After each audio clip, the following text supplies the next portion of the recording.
get what I'm saying? Shine bright like a diamond. All that there, right? The other dude got some old dust ass overalls on, t-shirt up under it.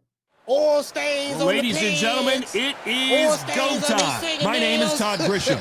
Alongside me is Johnny Nelson. Todd, always a pleasure to work with you. Always a pleasure. It's time for our tale of the tape. It's Ricky Hitman Hatton. He weighed in at a fit and trim 139. He's 5'6" tall. He'll be facing El Matador. See, now this is what's wrong with the boxing game. We talking about fighting. He just here showing me some fashion outfits, man. Get out of the way, because when you've got a brawler that's in your face that wants to walk through you like a truck, you just got to use your speed, use that reach, use that height, and keep mopping, because if you get close and personal, you're going to have no rhythm. Yo, in the last week, low-key these creepy cartoon videos have... There's only one, Ricky Hatton, this all-time great welterweight, one of the most beloved fighters in English boxing history. He had doggone, what's the other dude's name? French Montana. And French Montana bring him to the ring looking all fly. I said, yeah, you can tell, listen. Ricardo Mayorga, willing to fight anyone and everyone, faced some of the best boxers in the division. Who could forget when he beat Vernon Forrest in one of the biggest upsets of the year to win a world title? Just take note, Todd. Check out the reach. Hey, check it out. You already know. Looking too pretty. Looking too pretty coming to the ring. Yeah, this nigga looking too cute.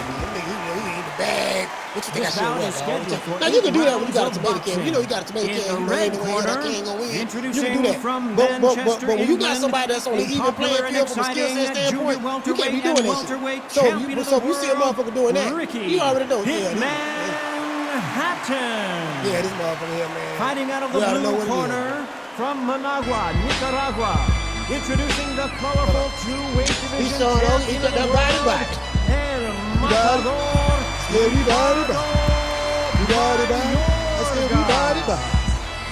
so much hype surrounding this fight, and now it is go time. Take the phone off the horse. All right, this is all I wanted to see right now, right in front of us. Under the bright lights here for this one. Really good matchup, and we're hoping for a really good fight. The money can buy. He have the best nutritionist. He have the best, trainer. You can't imagine how bad these fighters want to get their hands on each other. Basketball team and all that stuff there. And then Norman Jr., he just, big swing and a miss with the hook. Way, climbing, chopping trees, doing old pull-ups from a tree branch, doing push-ups in the nice idea, and that hook lands. Punching, using the oak tree. Neither fighter willing to slow down. As a heavy bag, running them old country mile streets and all that stuff there. You get what I'm saying?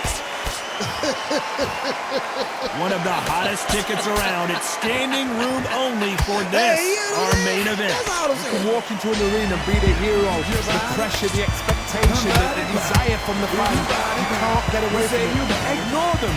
Lock it up. I know it's hard. I can hardly hear you, Todd. You've got to ignore them. Get on with your job. Unlucky to miss with that jab.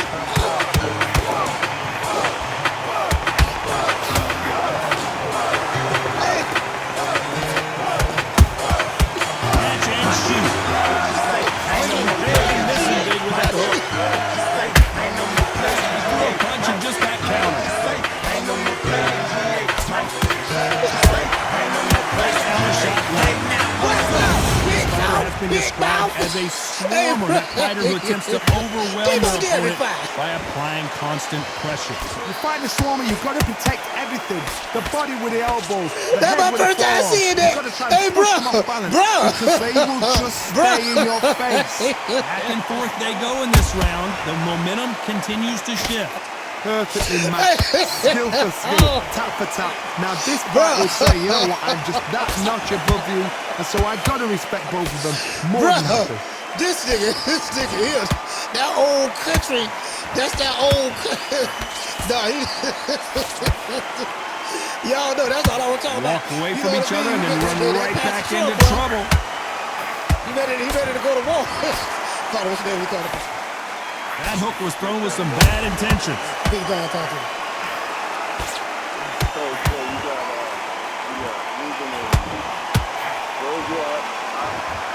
Not a lot of punch output. Thought there might be more action here. Just because I might put a little money on it. Worth it. Counter punching. Straight right, just misses.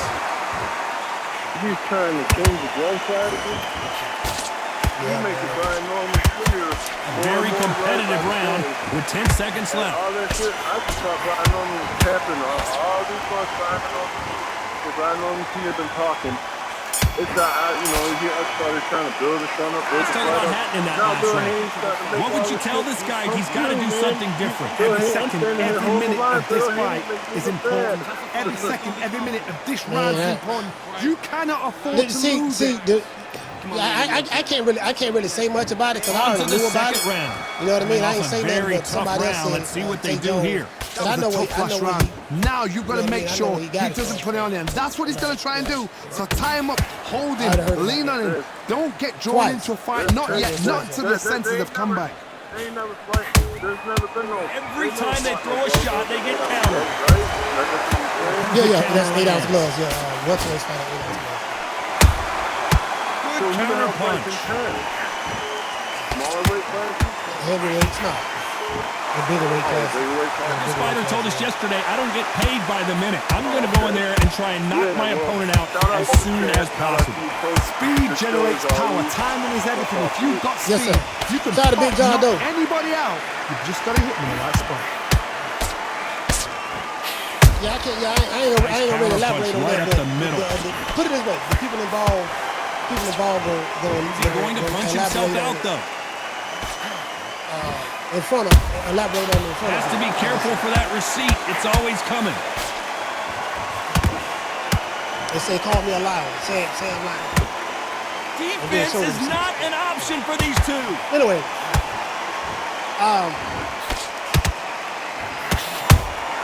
shout out to Black people. Y'all remember normal y'all go. These punches coming from every angle. All I'm saying, Black dude, all I'm saying, fam, is this here. I'm gonna say this again. I can't believe we're only halfway through the round. One guy skill is for skill, tap for tap. She's like a match made in heaven. Nice counter shot. Beautiful. Flash. He's got to figure out a way to neutralize that length. Oh, that was a fighter had an excellent reach, an unassuming reach. If you've got a good reach, it just really befuddles your opponent. Because when they're out, they think you're out of range. Bam, you catch them with a jab. But if you catch them on the end of a jab, it takes and befuddles a fighter. You know, won't win a fashion statement, won't win a fashion contest. He won't win a fashion contest. The exotic chicks probably don't want to pay more attention. He probably never been on a, flew on a jet before. This is a high-octane battle. You get what I'm saying? He's a oil stains on his overalls. You get what I'm saying? Both of these men showing exceptional chins, by the way. Trees, stuff like that. You dig? Carlo, what's your name?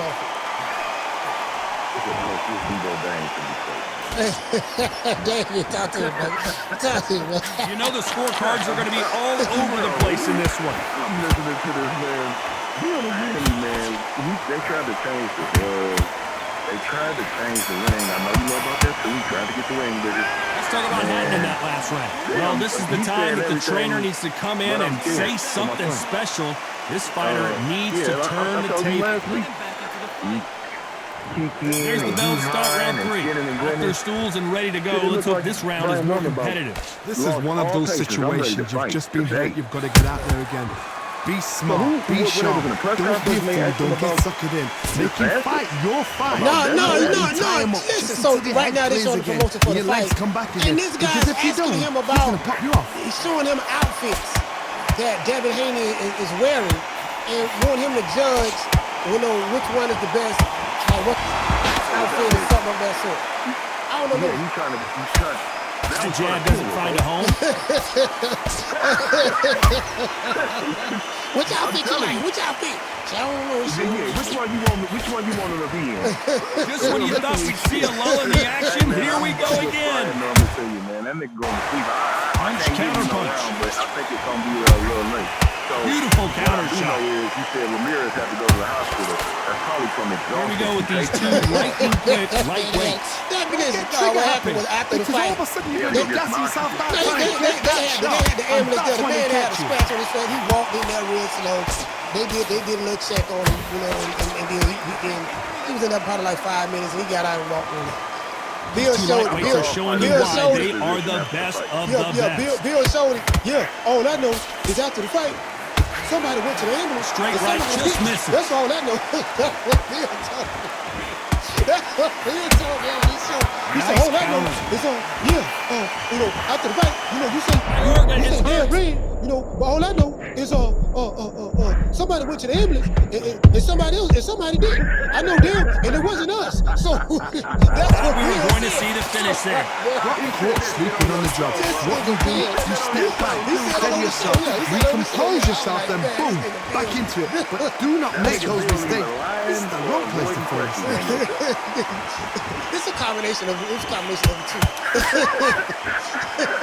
Hey, so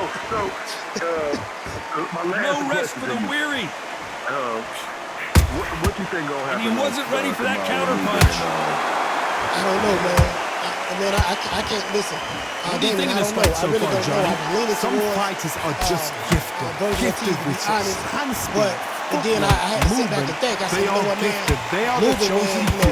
The only two losses he have, and I'm not judging by his losses, but you know, I know how they move in Virgin Ortiz, and I don't think they would swing and a miss with that hook. Had they not thought that, you know, Virgin would be able to get him out of there. That left hook missed. I mean? So I don't know how dangerous Ruben is in this fight. Very close round with 10 seconds to go. He got a 4.5-inch arm, so I'm like, if Ruben can establish that jab, and then the Virgil get kind of crazy, and he's hit him with that straight left, and I think Ruben southpaw, right? Let's talk about Hatton in that last round. Well, he is in big trouble here. He may have been saved by the bell. You know what I mean? So I really don't know. When you think, come on, right ring away. You walk back to the corner like you've just seen the sun. I'm like, man, I see how Luba can really win this fight. You know, here we go to the fourth round. So the fight will continue. How do they turn things around? They've had 1 minute to recover. Now they've got to bluff it. They've got to bluff it. They've got to come out now and style it out. Get on the back foot, jab, rest on the jab. Be smart and pop until your legs come back. I don't think they're going to be ready to fight when it's time to fight. That's just like they're with these tools in the toolbox. Like, I got a whole bunch of tools. I'm a contractor. I got a whole bunch of tools. But the ones I don't use regularly. As we burn through these rounds, this aggressive fighter continues to come forward seemingly with endless energy, John. Look back in history. Sugar Ray Leonard against Roberto Duran. The first fight, Sugar Ray Leonard tried to fight, stand there toe-to-toe with him. The second fight, he thought this guy's aggressive. He's nasty. He'll do everything to get him. I've got to box him. I've got to destroy him. I've got to humiliate him and show how good a boxer I am. That's the only way you beat an aggressive fighter. Show your boxing skills. Step out the way. Don't fight with bias.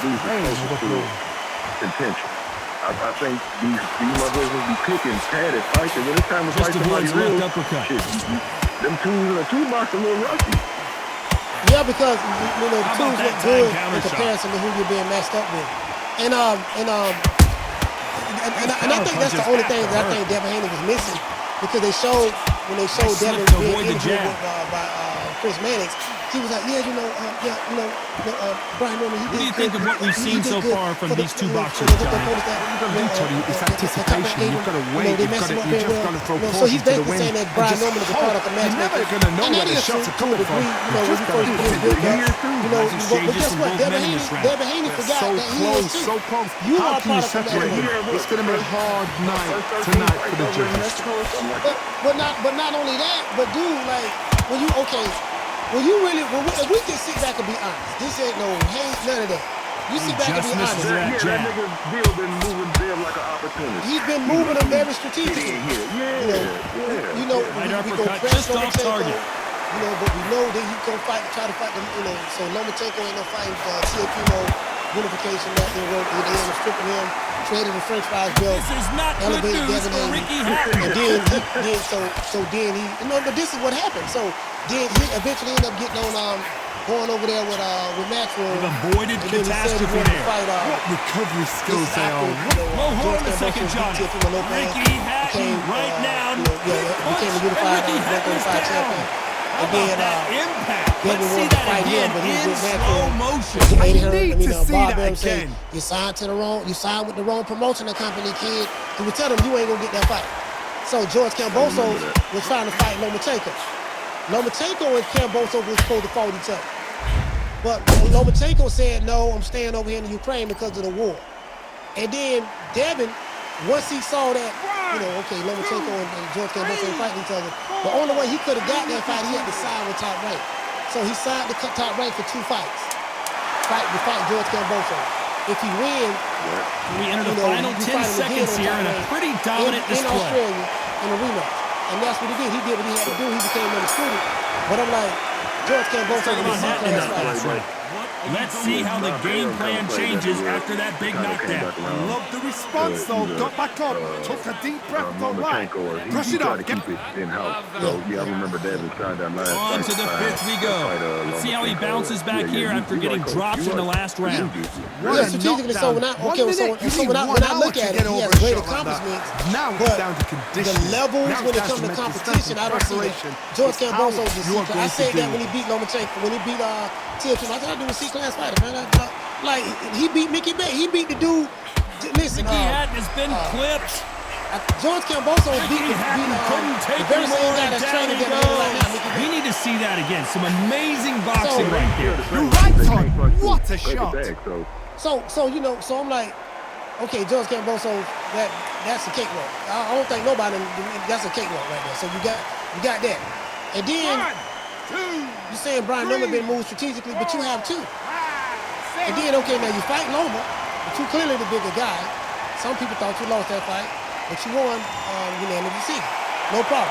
So this was an unexpected turn of events. What happens next? He can smell blood. Look at that. He's put in round 1. So he knows what shot works and where to land it. Then try to do it again. He's just not got to get triggered. You know what? I'm going to have some type of advantage on him. So you have also benefited from matchmaking as well. That's all. I mean, that's all I'm saying. Oh, for sure. The only reason they fighting this straight fight right is just the misses. paydays don't stop if he didn't take this point. Now, a Haney fan to listen to that and say I'm hating, but guess what? It's not always about who hits harder. In this division, ring IQ can go a long way. Now this is about desire. This is about character. This is about what. Anyway. So next time you get him on, you just gonna set some more rhetoric and not him to answer one damn question, especially after you called him out. There's that counter shot. But shout out to David, man. Detroit, stand up. Yeah, So have to be careful for that receipt. It's always coming. You can pick at anybody's resume. And then Devin Haney said something in this interview. Well done with that Haney counter said shot. something that was so stupid. And I see why. I'm going to tell you what I mean by that. And I'm not calling Devin Haney Every stupid. time Let me tell he you what he throws says. a punch, a receipt is coming right back. Anybody. So what? Failing to score with that right hook. Hold on. Matter of fact, I'm going to pull it up. I'm going to pull the video up. He said anybody could be a champion. Nice counter shot. That's what he said. And he was saying that to say, he scores with the counter. Anybody could be a champion. If you get moved, time they drop their guard, they get caught. Jake Paul could be a champion. And he made an argument against himself, thinking that he's defecating on Brian Norman. But in actuality, when you listen to what he said, he's admitting that I've been moved strategically. That's how I became a champion. That counter punch caught him clean.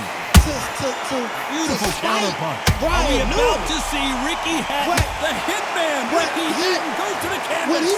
As we watch it again one more time, appreciate the perfection of that knockout shot. A shot from the gods took him out. Got this squad, they be moved carefully, and you can be a champion. And I'm like, damn, Dale, come on, fam. That rule apply to you too. So I said, damn, he should have said that. Carl, what's your name?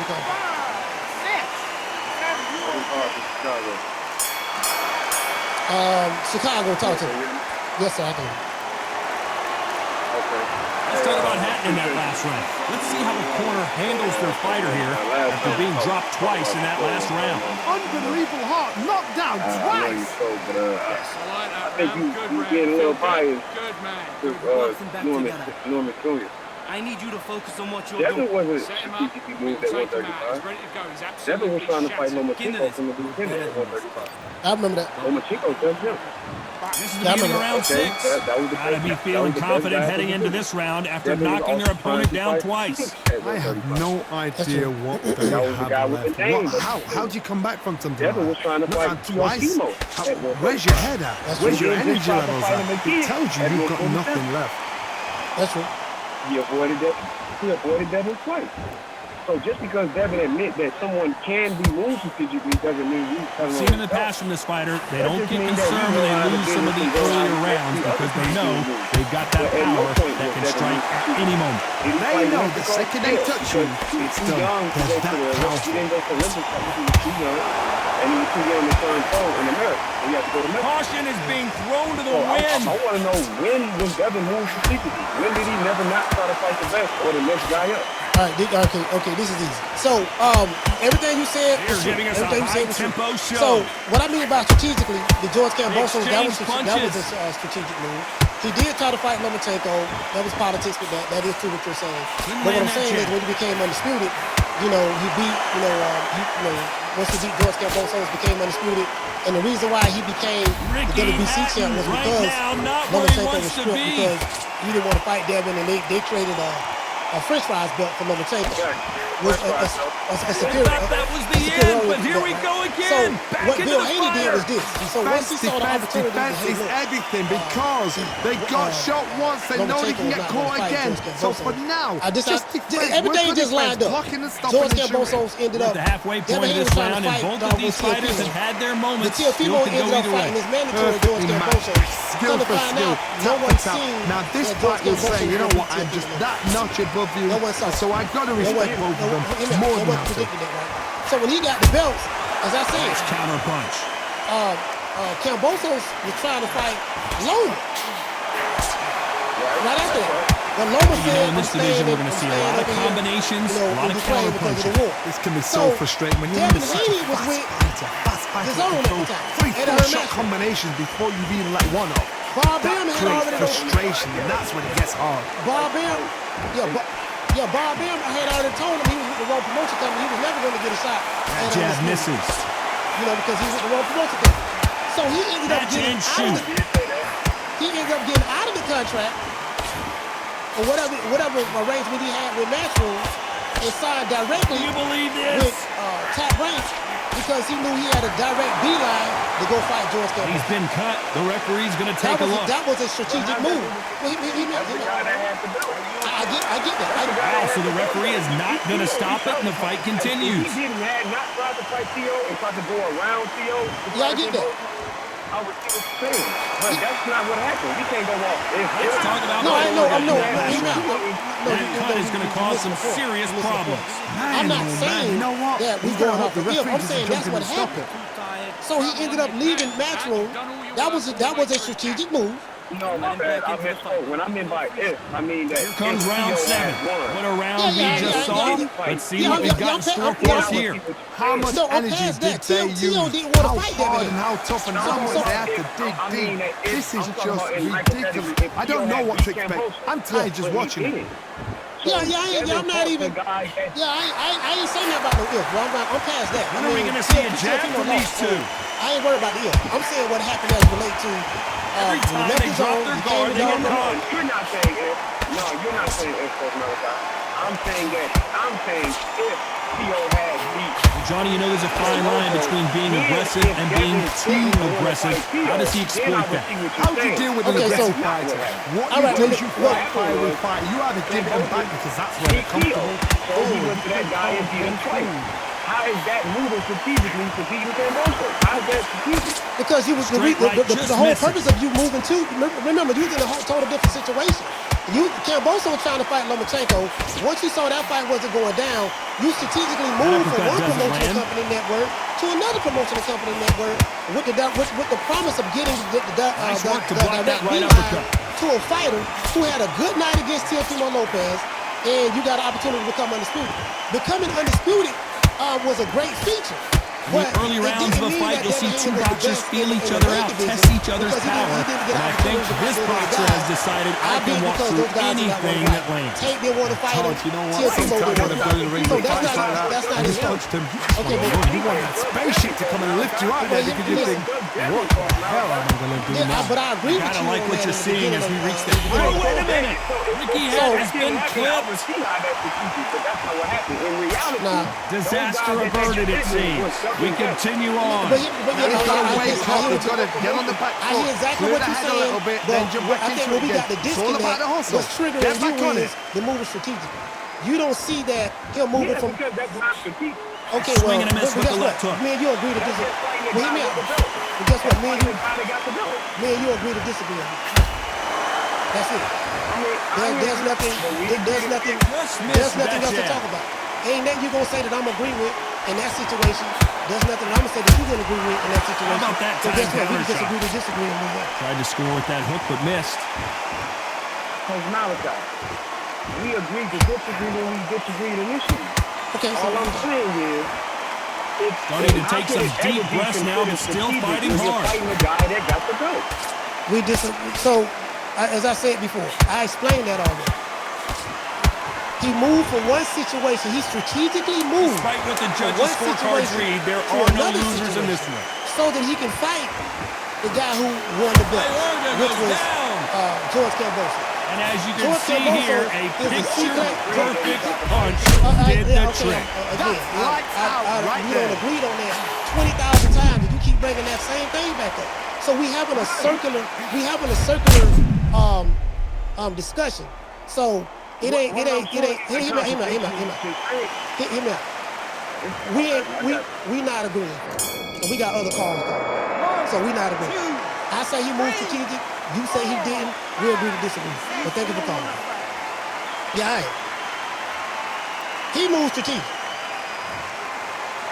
Now I'm not saying there's anything wrong with it. Mayorga in that last round. It's not over until it's over, but that knockdown is going to be huge. To make or break the fight. Same thing. He fought a champion, but that was a strategic move as well.